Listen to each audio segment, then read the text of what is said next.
This is Sizzle, powered by Fit to be Trained, coming to you from the Deep End Broadcasting Network studios here in the lovely Virginia Beach, Virginia, the United States of America. You can find this programming on deependbroadcasting.com and subscribe to this network's YouTube channel, Deep End Broadcasting. Want to be part of the 30 or 60-day transformation? You can find Karen, a.k.a. Sizzle, on any of her social media platforms at Fit to be Trained. Here's your host of Sizzle, Karen Dougherty.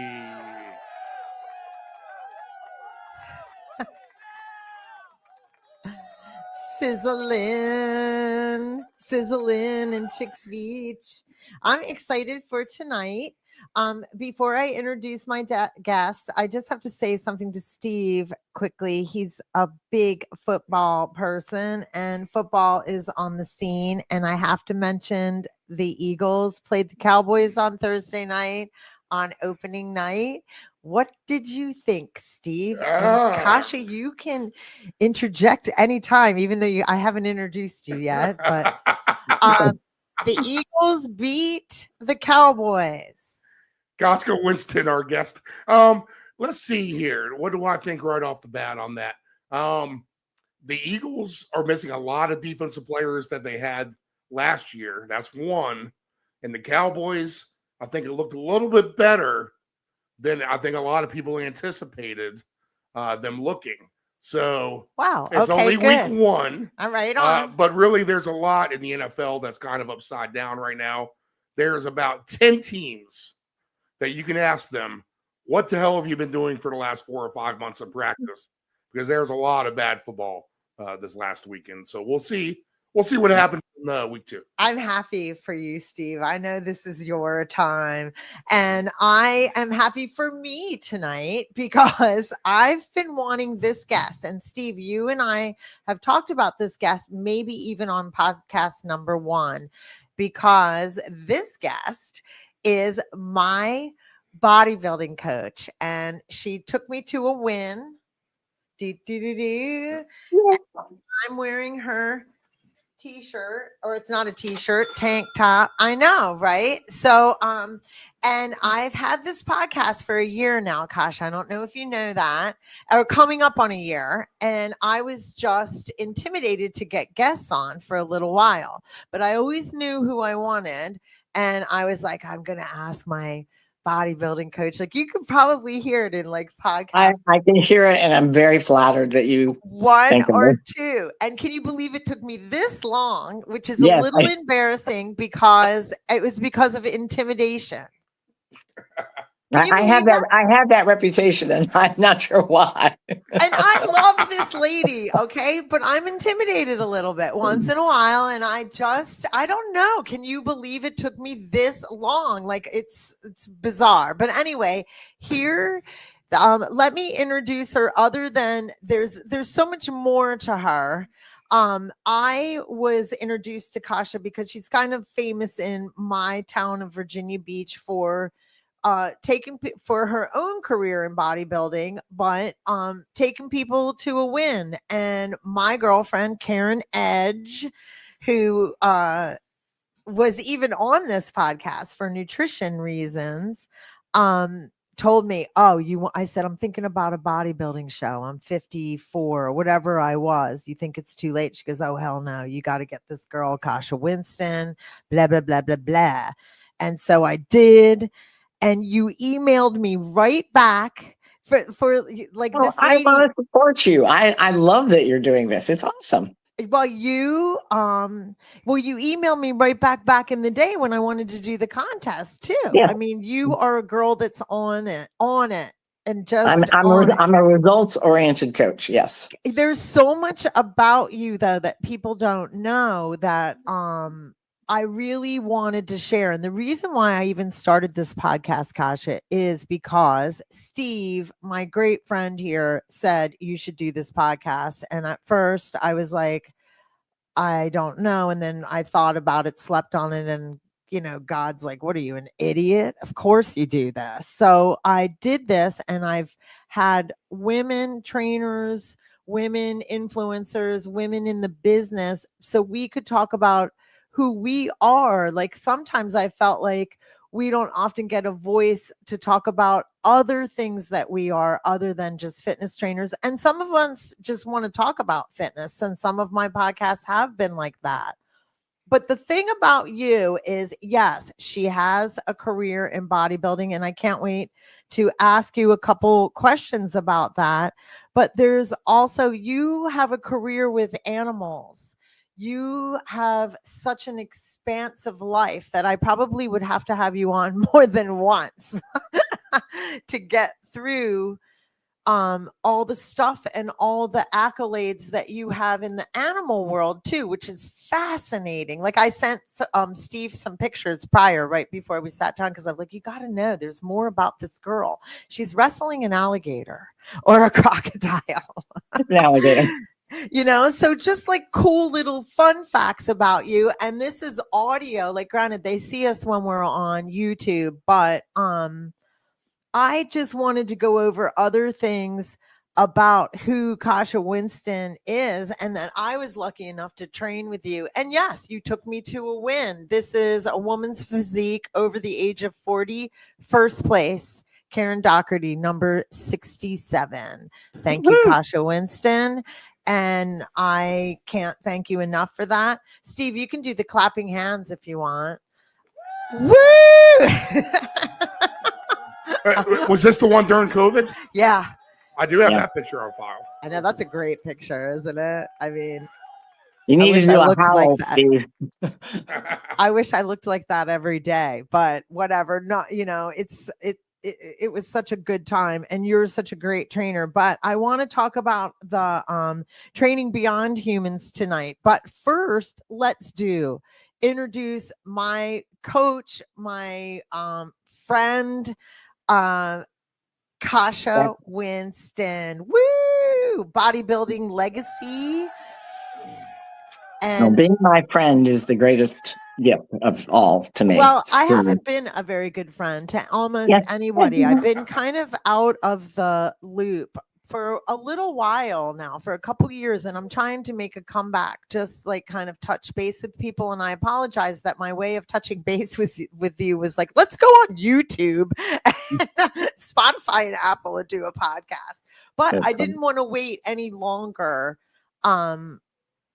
to have you on as a guest. And yes, I want to resume all my like getting out in the world, my friendships. I'm trying to reach out to people. I just was, you know how life is, it kind of takes you in and it takes you out. So I'm back, and let's talk about you though. Tell me, what did first inspire you to step into the world of bodybuilding yourself, like your own career? And you were doing bodybuilding when bodybuilding was real, and it was real hard. And not that it isn't now, it's just that we have all the apps and we have a lot more tools, and it was just a different world. Well, when I stepped into bodybuilding, it was very unliked and very odd for people.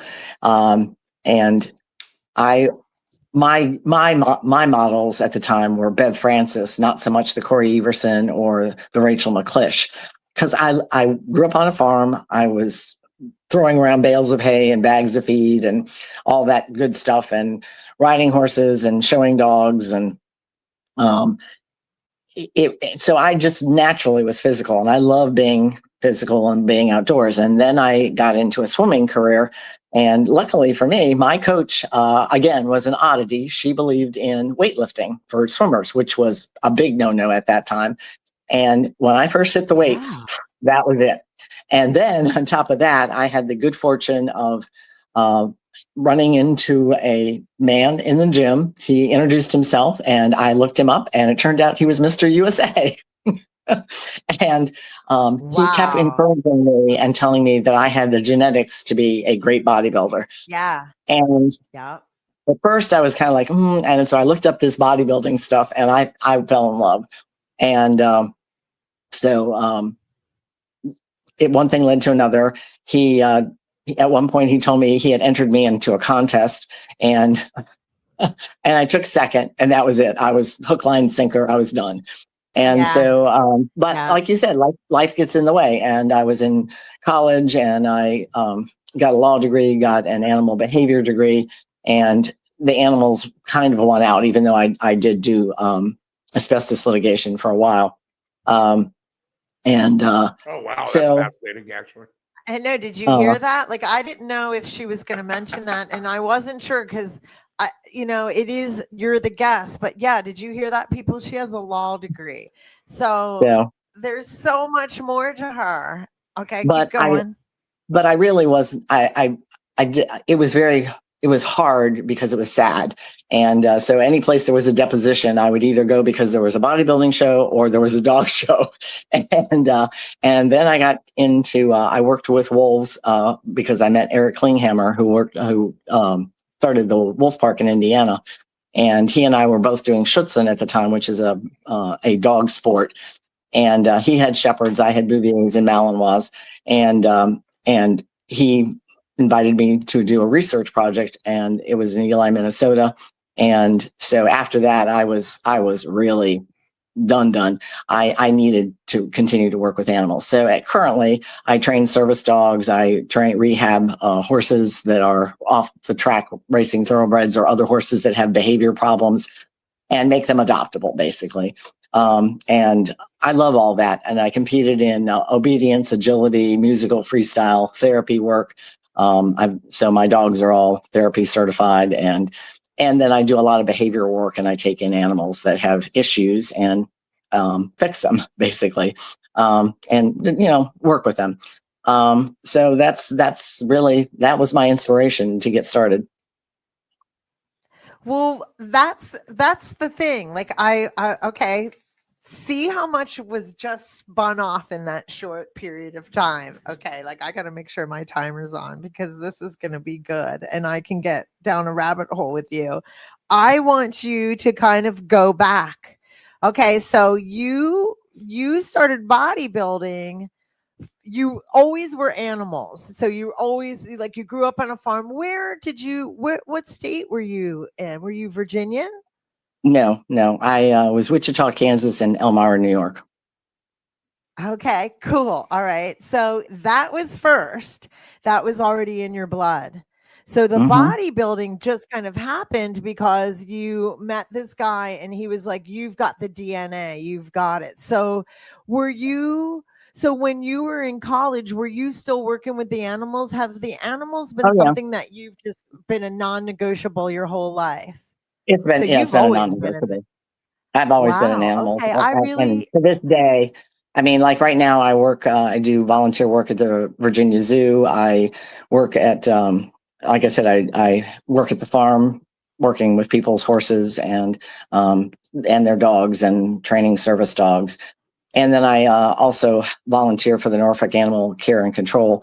And I just take in animals that need to be fostered and need to be adopted and not euthanized, and or they're court case dogs that need some additional assistance.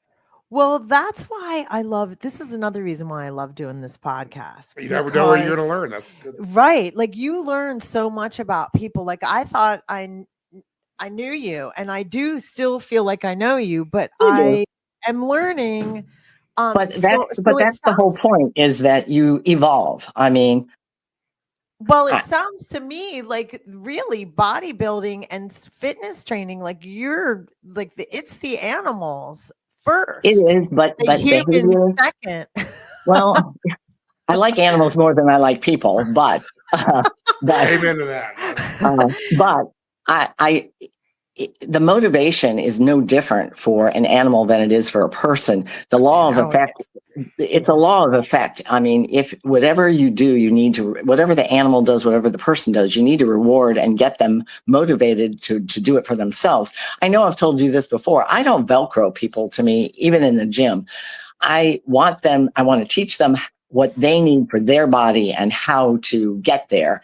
And if they want to check in with me periodically, I don't need somebody that's glued to my side and that I'm counting reps for. I want to fix the things that they need to have fixed so that they can walk into any gym and they'll be confident enough to know how to work out, what to do. And, Right. and the bonus is that if they want to compete, I'm happy for that.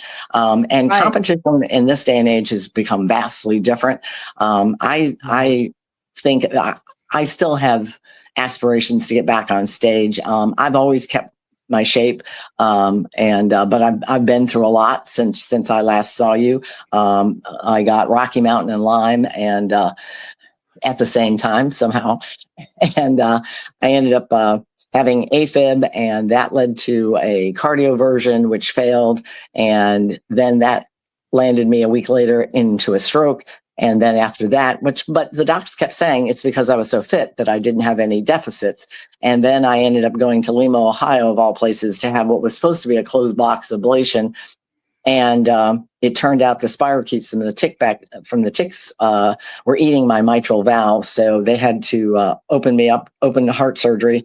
And then they cut my pulmonary arteries. So I died on the table, came back. Holy crap. And, I mean, it's been a journey. It's definitely been a journey, but you know, I find that I'm resilient. I take everything in stride. And I think that God gives me these challenges so that I can help other people. Because once I've walked in their shoes, I have a better feel for what they've dealt with. I agree with you. In my same life, like you and I are different, but very similar, and really like and respect one another. And like you are a special person, and I don't like, I'm actually tearing up, but you're right. Like not everybody, oh my God, like I just can't believe the list of things that you've gotten to accomplish in this short life, right? But you are able to, by walking in, you can understand. And it makes me think of one time in a training session, you had said to me, I was going through a lot of stuff at home with my son, and you said to me, thank God it's you going through this, because you know how to handle this. Yeah, you do. And I did. You've got a lot of grit. Right. I had gone through a lot of that world. I did know how to deal with it. And I thought of that several times when I would have to do interesting things that was off the parenting track. Like, I don't know. Yeah. Like you don't get a book for parenting, but it was unique situations, and I won't go into it here, but, you encouraged me sometimes. You were like, it's you can do this. And you're like, I was like, as women, we can do hard things. We just have to get our minds wrapped around what it is that we want to do and stay focused. For me, that probably is the hardest part, because I want to give myself to everybody and everything. And the sometimes animals. And sometimes I leave myself out of the equation, which is the one thing that I constantly come back to and work on. But lifting weights, you can't do anything else but lift weights when you lift weights. So it gives your brain a break. Mm-hmm. And it's amazing how you will solve problems as you're lifting without even realizing. After the fact, you'll go, oh, I can this and this, and then it's a no-brainer. You'll figure it out. But if you didn't do that, you would just wallow in yourself, and you can't do that. I always believe that you have to. Giving is where it comes back to you. Koska, I own I don't own. I do a show. I've only done one season. I haven't done the second season yet, but it's called Inquisition Unknown, and it's all about the question marks and craziness of the spiritual world and stuff like that. Trying to find the answers. When you were declared dead on the table, did you see anything happening on the other side? Oh yes, I did. Or and when I woke up, talk about? Well, it kind of would get kind of in depth, but but when I woke up, the very first thing I said to my husband is, "I died, didn't I?" He looked at me like, "Oh shit, how did you know that?" Wow. But it was a very it it was very uplifting, and it brought me peace for I mean, all my animals were up there, and it really it brought me a lot of peace, and I do remember the angel telling me, "You can't stay, you have to go back, you're not finished." And it was that was probably very tough for me, because I really was happy being, up there. So Well, Wow. I know. Wow. I was hoping that you were going to say that, because that's what I've heard before from sources that say it's very comforting. And you said that you found peace. you come back And with a totally different mindset. You're much more purposeful, at least I am. And I have this hunger to learn and do as much as I can, because I realize how short life really could be. Um, and so I cram a lot of stuff in. And because I think one of the questions that you had posed to me was, what continues to motivate me? That motivates me for sure. But just the constant learning. And so now I have patients that have, or clients that have ALS and Parkinson's. So I've become very involved in those worlds. And I'm constantly hungry for more and more and more to teach them how to live with a disease and beat it as best they can. And then I have, older women, I have older men that that just have lost their way, or have family issues, and have not believed in themselves for a long time. And by lifting, they all of a sudden oh man, I did that, and then they're on their way. So it's just leading people down the path. It's not my giving them anything other than teaching them how to use their bodies, and that they are stronger than they think they are. wow, I'm so moved. I'm speechless. I really like this. I'm going to look at my cheat sheet here. It's so cool, because we're really getting this whole sheet. Like, this interview is great, if I don't say so myself. Thank you, Kasha.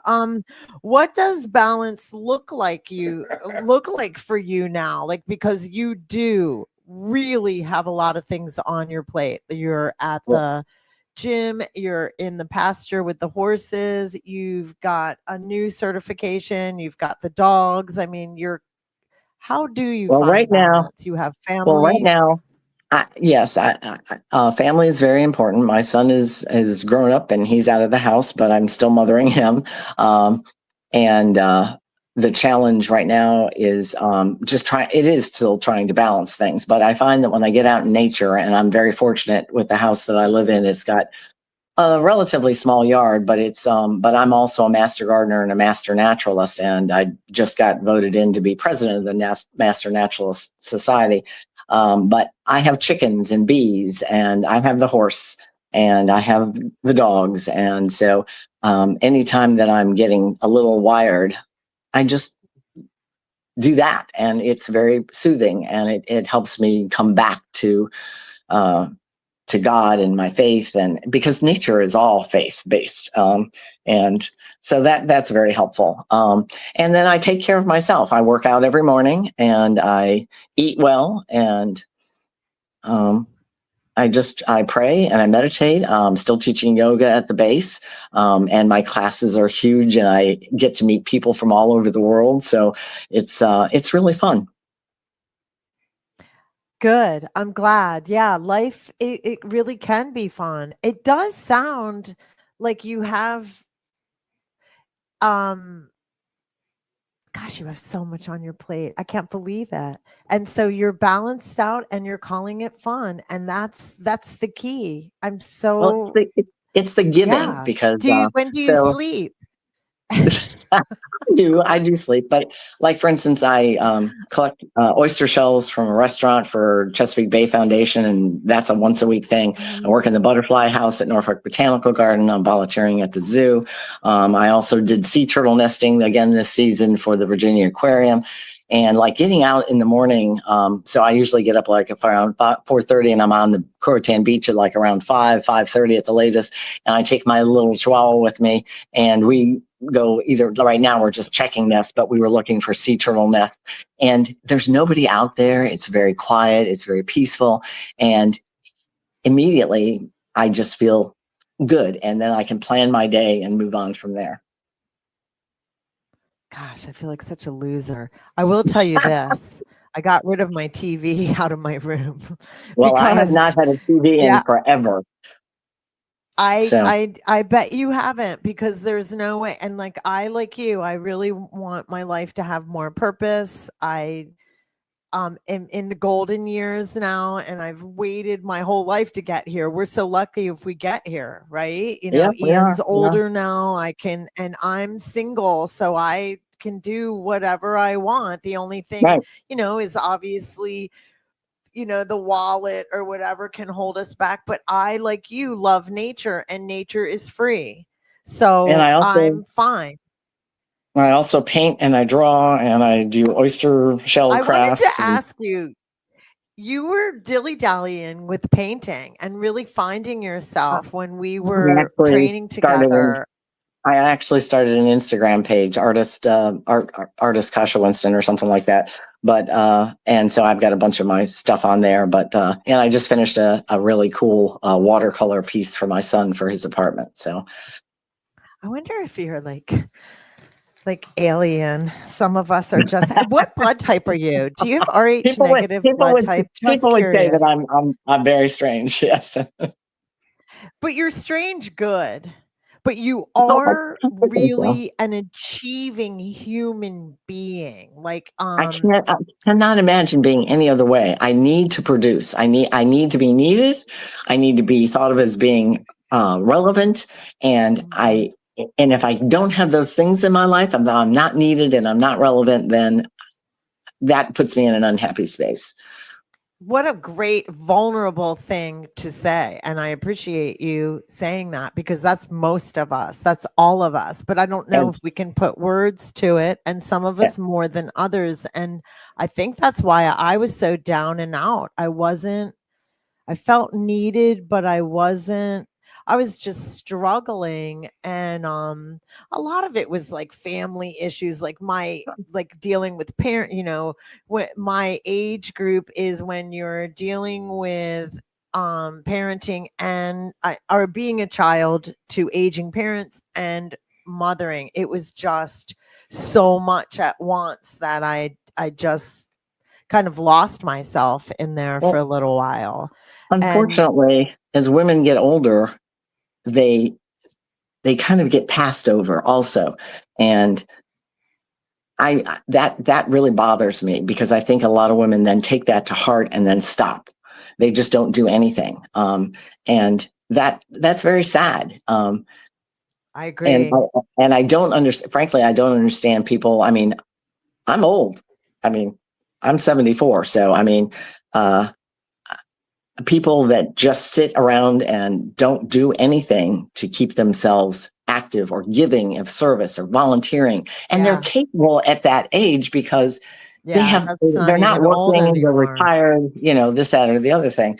But for me, I don't ever want to retire. I love working. Yeah, me too. I find me and you are so alike like that. And I too like to produce, and I do like to do volunteer work. In fact, I was just getting ready, because now Ian's grown, and I'm like, all right, I can go back to the volunteering world. And I'm nervous because I want to get into the human trafficking, and I'm like, oh God, I don't know if I'm strong enough. You got to be strong, what you're going to endure when you're in those realms. Addiction, even working in the addiction world, can be a little hard, but I'm like used to that. That doesn't even really faze me. But I want to go back, take the fitness into the prisons. I've always wanted to do that, but I was so busy with parenting, and you and I both know that that's a full-time job. And I really took it serious, and so did you. And so, and I like you, take life serious too. I respect that about you so much, and you've got me. Yeah, you're somebody to look up to or strive to be, because you do get a lot in a day. And I we do. can do it if you get rid of the bullshit. Excuse my mouth. Like, I had to get rid of the TV. I have 2 books that I want to read, and I can't do it if that idiot box is on. Yeah. You know what I I'm saying? I actually feel like the TV is very stressful. And Yeah. so I'm so adding to my things, I also run an Airbnb out of the apartment that's attached to our house that my son was living in. And that's the only place that there is a TV. And occasionally, my husband works out of town during the week. He comes home for the weekend. Occasionally on the weekends, he wants to watch TV. And I go in there and watch it with him, but I end up turning my face towards the couch and going to sleep in his lap because it's just too much for me. I just don't like it. And And I think it could be too much because of sensitivity reasons. Like, it is because I am definitely an empath, and yeah, I you are. sense everybody's energies, and it's very draining sometimes. Yeah, So too. and then I mean, I have my moments. I've had 2 perineal tendon surgeries, and I'm getting ready to have my ankle fused finally. And so I get down. I definitely, but I refuse to quit. So I'm Yeah, and I agree. Like, yeah, you do refuse to quit. I want to talk about. I feel like I'm keep you see me looking at my clock because I have a time limit with you. I mean, the longest I would go would be like 15 more minutes. Can I have that with you? Or of would course you you like? can. I can. All right. I didn't know because I didn't want to take up time, so I'll relax a little bit. Let me um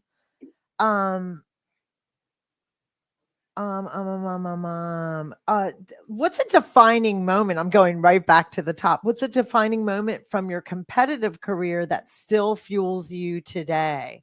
Um, Um, probably any when I did favorite moments? Yeah. probably when I did the London Murray, and I won my class and won best poser as well. And my competition was really tough because it was a lot of females that were clearly on steroids, and Oh, they, yeah. they still chose me. And it wasn't that I wasn't tight and hard and whatever, but I didn't have Yeah. that level of hardness. Right. You could just And tell. yeah, Yeah. I mean, I'm standing next to this chick waiting to go on stage, and I looked at her face, and her jaw lines popped down. She's got very dark hair on her chin, and I'm just like, and then I looked at her glutes, and I was like, oh well. I'm thinking to myself, oh well, this was an Yeah. experience. And Yeah. and in that show I did proposing routine. I did she wolf, and I literally crawled across the stage, and it was a lot of fun. I just made it fun, and then when I won, it was like, oh wow, that's really fun, cool. So Well, I didn't I think I sent a picture to Steve, but it's clear to me why you won. And I bet your routines too. I bet your posing is really, I owe really good. Marvin Chappell and Vladimir a lot of kudos for both of those, because those guys could move like in ways that I could not, and I know how much I frustrated them because I have no rhythm, and but they put the routines together, and I got through it, and I did it, I know and Vladimir. Did you he's wonderful. Yeah, did you ever meet Arnold Schwarzenegger? yes, I did. I went to the Arnold. Mm-hmm. Yeah. I want to go to the Arnold. I actually I every time I go to LA, I got to go to LA twice last year, and I went to the gym because I really want to see him in the real world as a human. And he goes to Gold's Gym in Venice every day from 7 to 7:30, rides in on his bike with his guy gang in black socks, and he's a very normal guy, does the Mm-hmm. circuits now. And so I thought, if I could get over, because I love him so much, if I could not pee my pants and just act normal, that he would probably speak to me normally. Because the Arnold, they say it is hard to get any time with them, and it's so quick. It's just, Well, at the Arnold Classic, he always makes time to talk to just anybody that comes up. I mean, he's a great person. I He know they really, I say mean, he's from that so standpoint, nice. It's he is. just He's very hard. nice. Yeah. Yeah. So I know, I figured if I ran into him in Venice that he probably really would talk to me. But when I got to, he was at the Jimmy Kimmel show. Yeah. So he was in New York. Then another time I went and he was somewhere else. But if he's in town, he, like any of us, and he goes to the gym every Yeah. day. And The some other guy even two, said to him, why? And he's like, it's all I know. Like, some people don't understand that for some of us, it's really kind of all we know. well, it's not only that, but it's just the endorphins and Mhm. I don't know, but Jay Cutler and Ronnie Coleman are also two really great guys. I got to actually oil down Ronnie Coleman's legs at Oh, I think it was at a Linda Murray show. And, I mean, talk about tree trunks. It took like three of us. yeah. He is like amazing. Amazing. I feel like I've seen some pictures of him lately online, and sadly some of the guys are leaving, I keep Mhm. thinking I don't want to miss out before I don't even want to say it. Like, I always wanted to meet Joe Weider so bad. Like, that Yeah. was the guy that even brought Arnold here. And if it really, like, he was the one that That really and gave Vince Gironda. bodybuilding. You know, Who? yeah, Vince Gironda. I mean, yeah, yeah. I feel like I do recognize that name. You would know. I mean, I just was kind of always like a little fan, but yeah, I always wanted to meet him and Arnold, and I feel like I still have a chance to meet Arnold. I don't know if I'll be going to LA anymore, though. I have a bucket list. I'm getting older and I really want to travel in the US, but LA, I've already been there, done that. It's not really, but if I ever go again, I will always go check But in that Gold's Gym and see if he's there. Um, what was it like coaching others? Oh, how do you like coaching? Do you really, do you like coaching bodybuilding? No, this isn't a good question because I know the answer already. There are two different jobs. Like, I was going to say, do you like coaching bodybuilding versus regular people, or because there's such two different jobs? I take it that you enjoy both. I really I, don't I, even feel like I asking. I truly do love both. And the interesting part with training, quote unquote, aspiring bodybuilders is that most people think that that's what they want, but when they get down to it and it comes to the diet and then the dedication or the consistency with the workouts, they're not cut for that. But Yeah. when they discover, but it's kind of an eye opener for them though, because they still get the body, they just aren't competing. Mhm. And Yeah, because the diet is, that's very satisfying. Yeah, because diet is easily 85 to 90% of it. And most people, like I said, they want it, but they are not willing to be as consistent or have as much grit and resiliency as they need. But like I said, it's okay because they'll discover that on their own, and then they will still have the benefit of a great body that they can then go out and show off in a bikini or a speedo or whatever. And right. I mean, there's no way that you're ever going to come out less than. oh I no, you mean, will it's not. fantastic I because I won't take on what it anybody does. that doesn't really want it. And I'm not for everybody. I push people pretty hard, but I go through a progression, and as they progress, then I step it up. It's progressive overload, basically. So using, weightlifting terms, it is. People come in that are totally weak or that have imbalances. I've recently took on a bunch of ladies that play pickleball, and that sport is interesting to say the least, and a lot of them are very competitive, but they lack the strength that they need to actually move on the court like they want to. And I have one lady that has so improved that everybody else hates me because she's gotten so good because she's been working out with me. And they all come in and go, they just don't like Well, it. you So it's do fun. produce the winners, so it doesn't matter what sport they're training for. You know what Yeah, I mean? Yeah, I'm not yeah. surprised that she got a lot better. That's It's such fantastic. an interesting sport, and the fact that it's almost encouraging you to try to be lazy during an athletic sport. What do you mean, pickleball? Well, yeah, because it's tennis, except that you Yeah, don't have it to is. move, you know? Right, exactly. And but it's the social aspects I get. And then that's the other issue for me with women is that most women want to be part of a social group, and that's their fitness drive. I've always been very independent, and I like teaching women that they don't have to belong to a group, because I think that's when they do get kind of lazy, because then it's this group think mentality, and I want them to concentrate on them and their own needs. And I will train 3 or 4 people at a time, and that's fine. But you'll see me tweaking somebody's exercise different from somebody else's. And when somebody tries that, I said, no, that's not for you. That's for this person. And it works really well. But it's funny to watch people, absorb that. And then the other thing for me is that when I'm in the gym, like in the morning, and I'm training somebody, and there's people in there, I'll see somebody doing something, and I'll go walk. I have to walk over and say, "No, that's not what you want to be doing." And my clients are great with that. And typically people are really good about accepting, my critiques, if you will, or whatever. And then they're, "Oh, I didn't know I could feel that muscle that way." I know. So. I miss. It's making me. I'm sitting here daydreaming, going, God, I wish I could train for that. I don't even want to do a show. I just want to get back on that.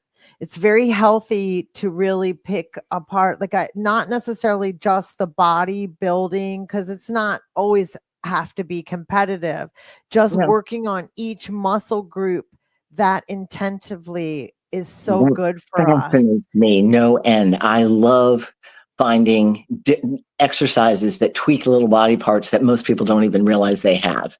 And then when they realize it, and I have another client that she is loving her body right now, and she walks in and she goes, look, I didn't even know I had this muscle. I know, right? And she works out part-time at Planet Fitness with her husband, and then she comes in at 6:00 in the morning and works out with me. And her husband noticed the changes so much, he started working out with me. And at first I wasn't sure how the relationship was going to go, but when it came time to re-up for sessions, I didn't say anything. And then he comes in and he goes, "I love me some Kasha. I've got to re-up. I just have to, because I'm always learning something cool." I'm so glad. So yay. That's fantastic. Getting people moving one person at a time, right? And it is. You are like such a great coach. And so it makes me, what I'm realizing from this time together is that the animals have really been all along. And I don't know why I wouldn't have thought that. Like I knew that you grew up on a farm and the animal love, but I think of how we go off to school and you then you leave the home and no, that was still a part of your life. And then schooling, and then the humans kind of came in secondary. So of course you're good at training humans. You're great at training animals. Well, I had to be strong to deal with a lot of the animals that I dealt with. So lifting for me has always been a basis for that. And even after my son was born, I used to carry him around in a sack, and then he would just toddle. When he was a toddler, he'd just follow me around, and he'd eat raw hot dogs out of my fanny pack as I'm training dogs. And he got to the point where he was like, "Plots, bleibe." That was such a joy. But I just never have stopped. I've always, and my son definitely takes after me. So it's kind of fun. That's great. I wanted to, I can't wait to catch up on that kind of stuff that I won't do on the air, but it would be fun to catch up about our families and all that stuff.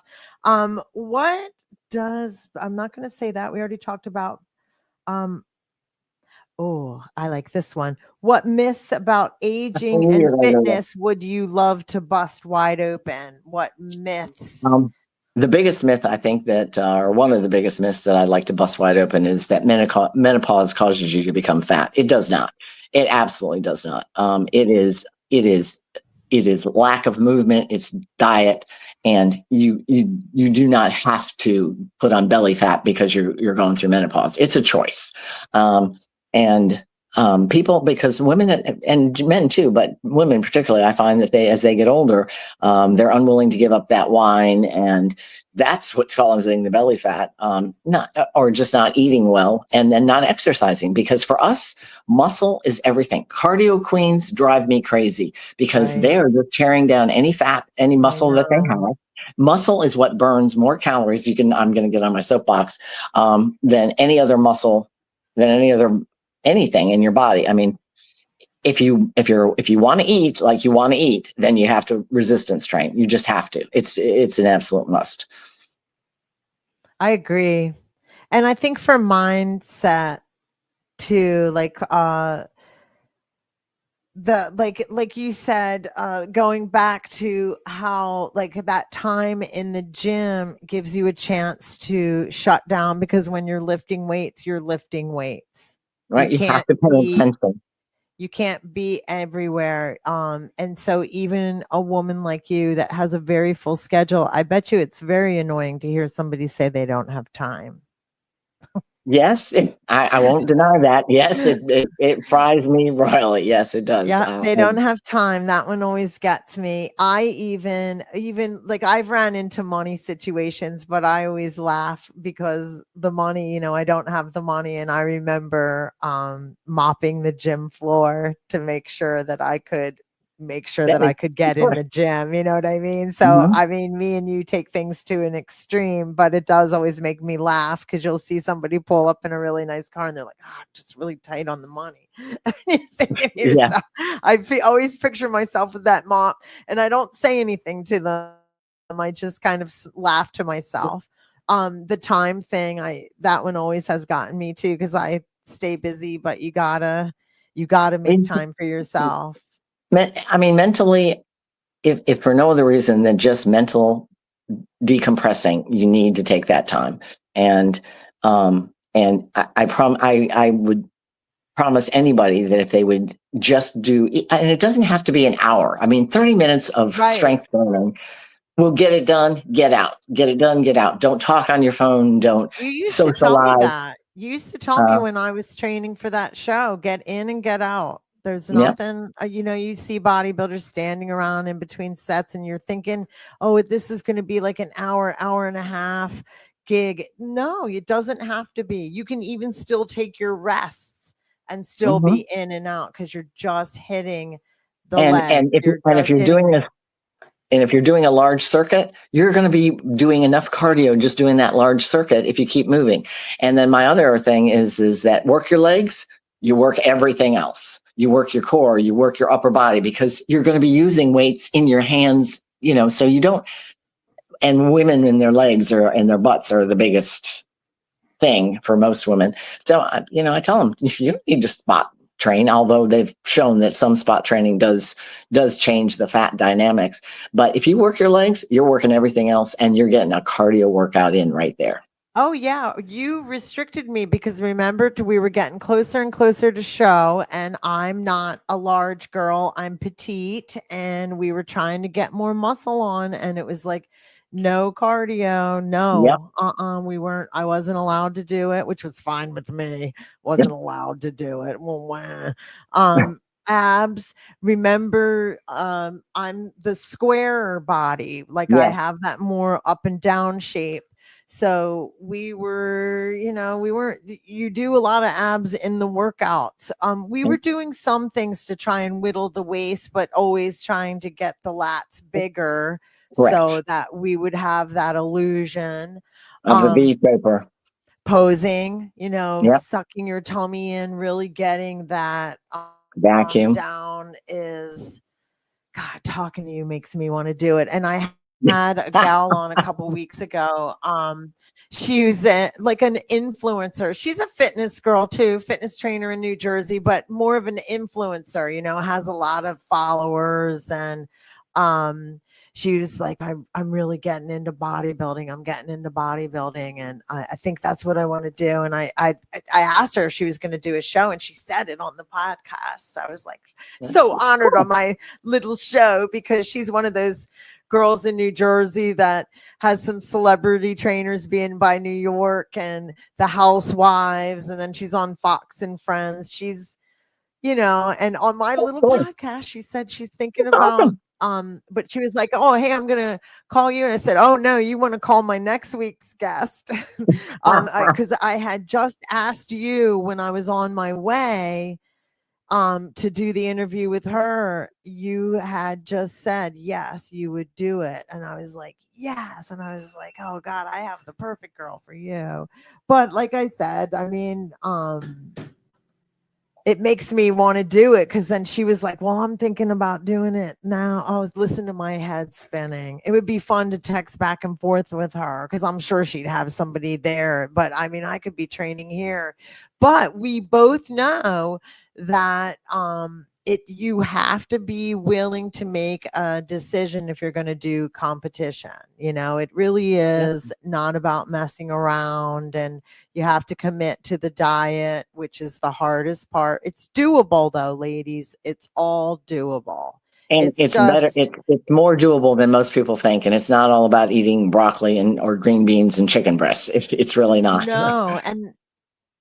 And it's easier nowadays because of all the technology that we have. It is. You have to put the work in. But and so I don't want to make it sound like, oh, it's so hard. You do have to have the discipline. But the actual stuff to do is doable. I do recommend people get a coach, you know, because they're like, oh, well, you're a trainer. What do you need? I couldn't have done that. You know, people don't realize that there's bodybuilding coaches that really take you to that level. CrossFit competition, there's probably coaches that take you to a CrossFit game. I need people to know there are specialties in the fitness world too. Not everybody is basically what it boils down to. You really do. You need a third eye. You need a third eye. What do you mean by that? You need that outside objective person that looks at you versus you're trying to do it all by yourself. Because I guarantee that as the dieting gets closer and closer, your mind really starts to spin, and you need that person that's going to keep you on track, accountable, and that can objectively look at you and go, oh, that needs to be tweaked, or this needs to be tweaked, and let's try something different. And I appreciate how you said the mindset too. I needed you not just for the tweaking and the diet. It was a lot of mindset stuff, because you do go through some head games, or the comparison now that we have to deal with the internet and all that. Yeah. Oh, it's so fun. It is. It's a great. Oh my it's a lot of God. fun. I know, it is really fun. It's very addictive. So if you have an addictive personality to begin with, this could really set you over the edge. Hello, my name is Karen Dougherty. Did we just meet? Yeah, I mean, I'm trying to shake that, and I'm turned 59 now, and I'll hear myself in my head go, "Oh, just grow up." Like when I'm like, "Oh, I just want to watch one more." Right now, I was addicted to TV. It was ridiculous. That is an embarrassing addiction, but it can happen to anybody. So I don't mean to be so shaming to myself, but it's just like, oh my God, get a hold of yourself. Like, you're going to watch somebody else live their life. You need to live your own. And I've been feeling so much better and getting more and more stuff, and me being more and more active, but I was still finding myself caught in front of the TV more than I want to admit. Even and the TV wasn't really substance. And when I had these two books one is on grief, it's a very serious book, and it's really helpful. It's not like you sit around and cry over it. It is talking about grief and how humans really don't know how to deal with it, and how it can get in the way of life. So it helps me with people that are dealing with addiction or stuff like that. I really need to dig into this book.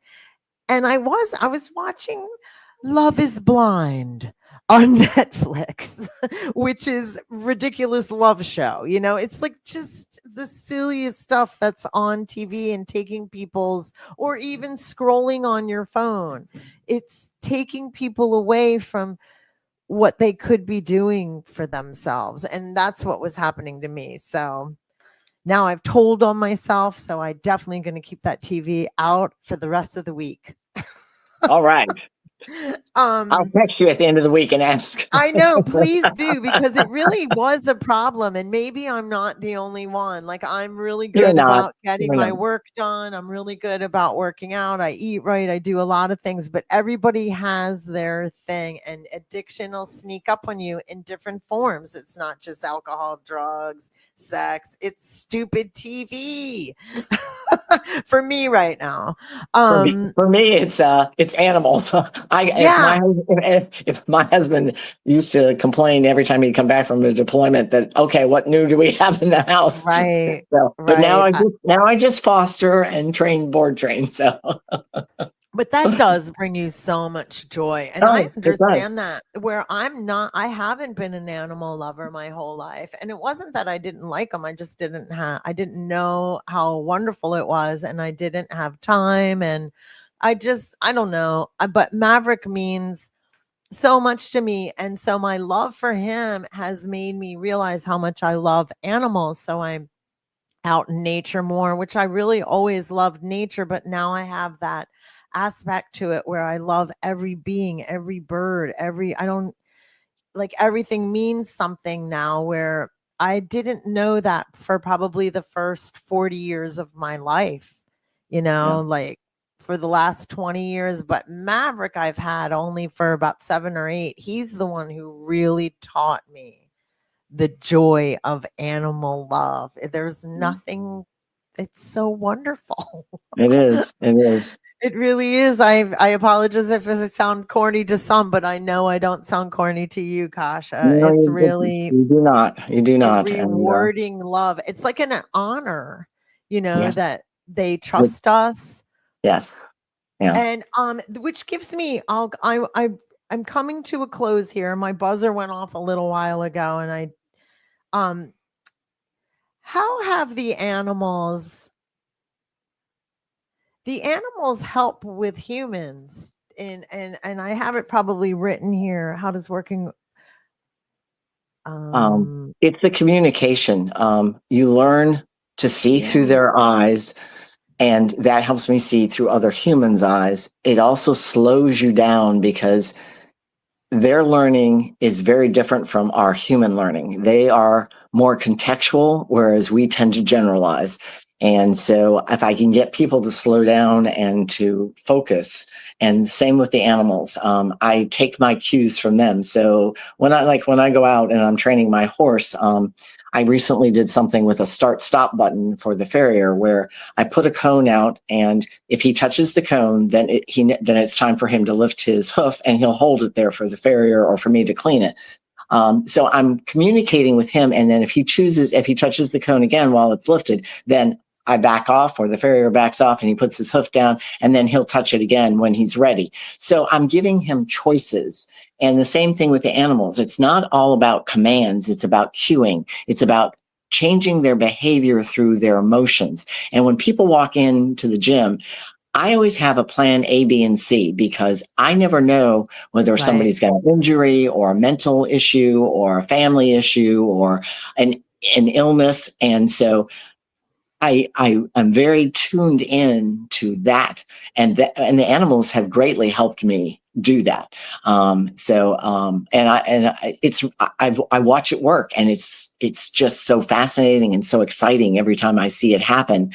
And people laugh at me at the barn, but the farrier, he loves it because he doesn't have to work as hard. I think it's fantastic. I feel like Maverick has made me a more loving human towards humans, because I mean, he's an animal, but he helped me. Yeah, does that make sense? It probably makes sense to you, but I don't know if I verbalized it very well. Well, But it does, because if you allow them to teach you, Yeah. then You it's a taught me. two-way, it's a two-way communication. And that way, you know exactly what he needs and what he wants. And these dogs, even this, I have a 7-week-old puppy. I won't get into it too much, but she's a court case, and I just found out that her parents, whatever, her owners, did not show up for their seizure hearing, so she's going to be up for adoption. But this 7-week-old puppy already has learned so much because I gave her the space to be comfortable enough to tell me how she was feeling, what she needed, and so when now she's so trusting that it's just fascinating to watch. And it's just like somebody left a board trained dog with me that's a Shih Tzu that nobody could touch its butt because it would nip. And when I showed them videos of him sitting on people that he doesn't even know, he was letting them scratch his butt, and the owner was like, "What?" But I let him tell me when he needed what, and then gradually, because he's somewhat blind and he's definitely deaf, and he was scared, and Yeah. it was all in the approach. Yeah. Makes sense. I know. I think of Maverick like, wow, it's so cool. It's such a fascinating subject, and it's fascinating how animals teach us so much if you let them. And Mhm. yeah, I didn't know that. I didn't know that because I was never around animals long enough to know it. I had a cat who I loved very much, but different place in my life, it's just, and it's funny, I've become as we mature, um Maverick taught me to slow down, Yep. and how to take care. And like you said, listen, it's made me a better communicator with humans because animals can't talk. So you have to go on more how, like you said, eye contact, feeling, reactions. It's And a whole body. Chihuahuas, he's part Chihuahua. So they're a reactory dog, Well, So um yeah, it's just cool. yeah, It's all very cool, and I has it watch. made me a better personal trainer? He possibly has. But and I guess that's maybe what I was asking, and you answered that yes, it does help you communicate with Yeah. humans. I watch people walk in from the parking lot, and I can almost tell what's going on. And I have a Chihuahua now of my own, and he's my second one. And this little guy, I mean, people meet him all the time, and they go, "That cannot be a Chihuahua. He's not barking. He's not snippy. He's Right.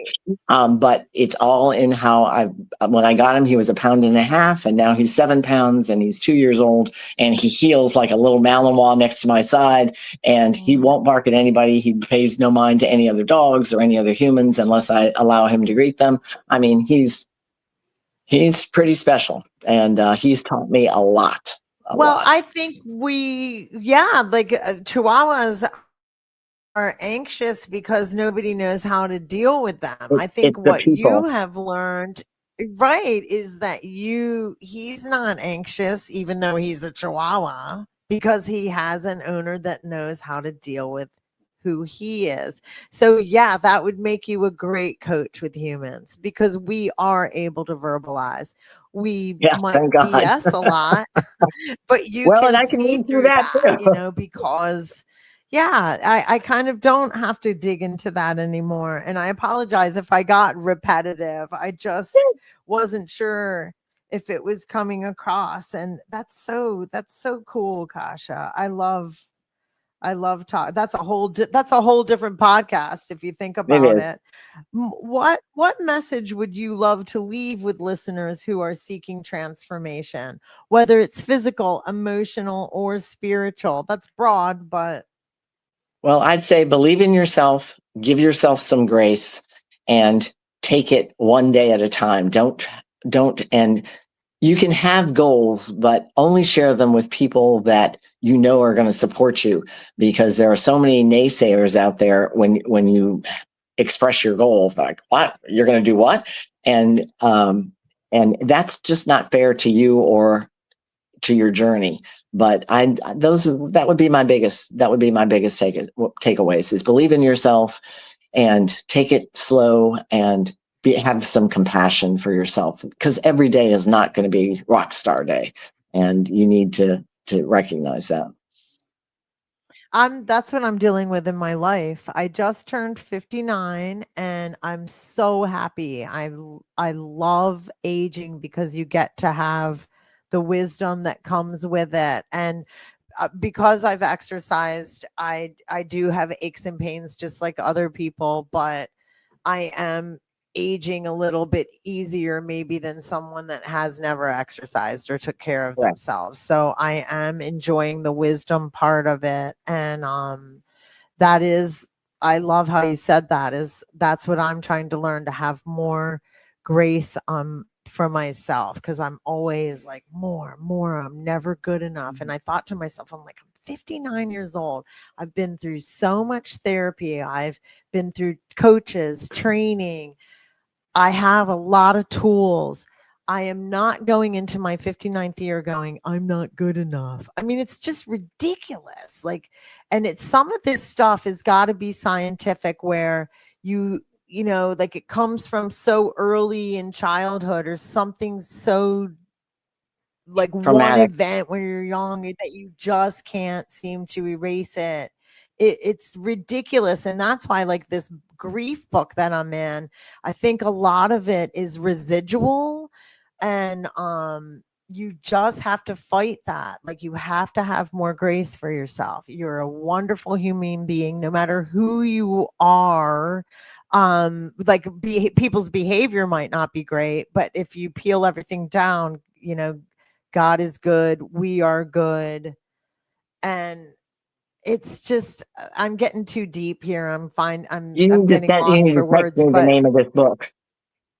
You need to text me the name of this it's book. I'd love called to The look at it. Grief. I will. It's really good because, and it was given to me from an attorney who was, we were talking about I like to do coaching, like peer recovery. Like, I'm a peer recovery person, like help out when somebody's getting sober, when they come out of treatment. Like, what do I do next? Well, get in the best shape of your life. That's what you do.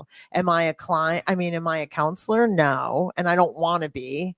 And am I a sponsor? No. And I don't want to be. But I do want to be your coach. I do want to help you with the A, B, and C would be nutrition, exercise, blah, blah, blah, mindset, making your goals smaller, like all the stuff that you and I pretty much do daily. But a lot of people don't have those tools or really understand them. And but anyway, this attorney, I was going to attorneys with this program, and he works with the Lift Foundation, and he was like, Yeah. you gotta read this grief recovery book. And I was like, what? And he's like, you got to read it. I think it helps people with recovery and addiction. And I was like, okay. So I just did it for a career move. And oh my God, it made me go, holy crap. There's a book I just started reading called The Courage to Be Disliked, and it's really good also. It's really good. It sounds great. I will. I'm going to text you this. It's called it's like $8.99 on Amazon, and it's changing my life, but it takes a little bit, because then he checked in on me and he was like, hey, how's the book going? And he goes, but take your time answering. And then I realized now, because I've been 2 weeks into it. Now, granted, I turned off the TV. If I have to put it in the garage, I will, because I want to get through this. There's certain activities that go with it. And this is a whole nother podcast too. I don't want to go too long, but I just want to say that if you think about it, people don't know how to deal with grief. So nobody's ever taught how to do it. It's kind of similar with anger. A lot of us weren't taught. If our parents don't know how to deal with anger, then it's kind of, passed down that nobody. And I did go to anger management, not because I was in trouble or anything like that. I was about 30 going, I don't know how to deal with this explosive anger. So I did go to professionals. Well, the same with grief. Nobody really teaches any of us how to deal with grief. It's our culture kind of oppresses it. And I want to say in our culture, maybe in other cultures that's not true, but in our culture here in the US, no, a lot of, we're just. losing a person. It could be losing an animal. It could be losing your physical abilities. I deal with that a lot with my Yes. Parkinson's patients because they, like the one lady used to be a runner. She can't run anymore. And, you Yes. know, that even how you look in the mirror, Yes. you have to be able to grieve and accept that that's past, but you're here now and you got to deal with what you got. Yes. Thank you. You are so brilliant. And that's what it's about. This book teaches you that it's not just about losing a human. It, like you said, an appendage. My son got in a very bad car accident, and yeah, like he didn't lose he didn't lose anything, but he was in a wheelchair for 3 months. Even Oh, that Lord. trauma is grief, so a divorce would be grief. Yeah. Not a divorce, a relationship of any Anything. kind. Yeah. Right. So, yes, thank you. That is the truth. So, that is a different podcast. Grief is one in its own. I don't really do that. I do fitness and wellness, but I can throw it somehow. I'll bring it in because there was a gal that was grieving, and she was like, I can't really be on your podcast right now because I'm dealing with so much grief. And then that same week, this gentleman said to me, you should read this book. And I did get to send it to her. And maybe someday she'll be on the podcast and talk about grief. But you know what I'm saying? It's none of There's us a lot really of know. there's a lot of women who had bodybuilding success and then they ended up with like a metabolic issue or something like that, and they cannot get back to that stage look that they illusionary thought that they could maintain, and the grieving is there. And I'll send you the name of a couple of other bodybuilders or figure competitors that I know that have gone through some major medical issues and have come back. They would be fascinating to talk to. Oh, I'd love to have them on. Yes, because I am looking for people. We kind of book out about two weeks to a month out, and I've been doing more where I'm back on. Like, I really was shy about getting guests for a long time. Steve kept telling me, get a guest. And I was shy, and I was trying to get back out there, but I'm out now. And then if you don't ask, you're not going to know. What's the worst that can happen? Somebody says no. Right. And then I know it was the reaching out part. I just had become so withdrawn. It was really weird. It was not like me, but I did go through that. And I'm glad that I went through that because, like you said, when you go through stuff, you can walk it and then you can understand it and you can see it in someone. You can go, oh, I see what's going on with them. I remember, so yes, I'm grateful for it all now. And a lot of things I look back on too, and I'm like, God, I didn't really know I was so depressed, because some things you don't get to know until you get out of it. And you're like, wow, whoo, glad I made it through that one. I'm kind of a little bit like that too now. So, kind of looking in the rear view mirror, or not looking in the rear view mirror, should I say, kind of looking ahead, looking forward to this 59th year, feeling mature, feeling calmer, slower. Thank you. You do too. It is kind of good how this health and wellness has really turned out for us for aging. What a shock, right? I know people need to know that. And even if the mirror isn't as friendly, the joints are way better off with some movement. The brain, for me, it was a lot of brain fog with the menopause stuff. I feel for women going through that. But you're right, menopause doesn't have to make you fat. It's a choice. And menopause is forever. You don't get out of menopause. So once you're in menopause, that's the other thing people don't understand, is that menopause lasts forever. I mean, until you don't. And right. I know, because it's not like those hormones go and then come back. I mean, you've got to learn how to deal with that. And everybody is doing all these different paths right now, which is cool. I've been just doing the treading along, kind of letting my body do what it can. I didn't get to do hormone therapy. I'm not saying that I wouldn't, but I just didn't get to do that. And now I don't even feel like I need to. I am through that hard part. but I have gone way over time I know, with and I'm you. sorry. And no, don't you be sorry. I apologize. I don't want you to be like, oh God, I don't want to go on that thing again. She keeps me on too No, long. it was great catching up. It's wonderful to talk to you, and I appreciate the opportunity. And I I appreciate hope it too. the podcast made a difference for somebody. Oh, I hope so too. Thank you so much. It made a difference for me, and I appreciate you so much, Kasha. I'll be in touch. Thank you. Okay. All Thank right. you. Thank Have you, a great Kasha. night. Have a good one. Thank you. Bye. Bye-bye. Sorry, Steve. All right, there you go. That's I awesome. just kept going and going and going. Well, she's fascinating.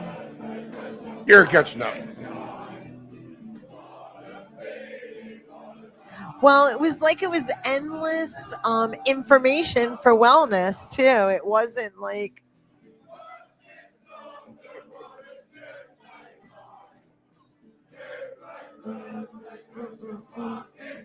it always gives me so much food for thought.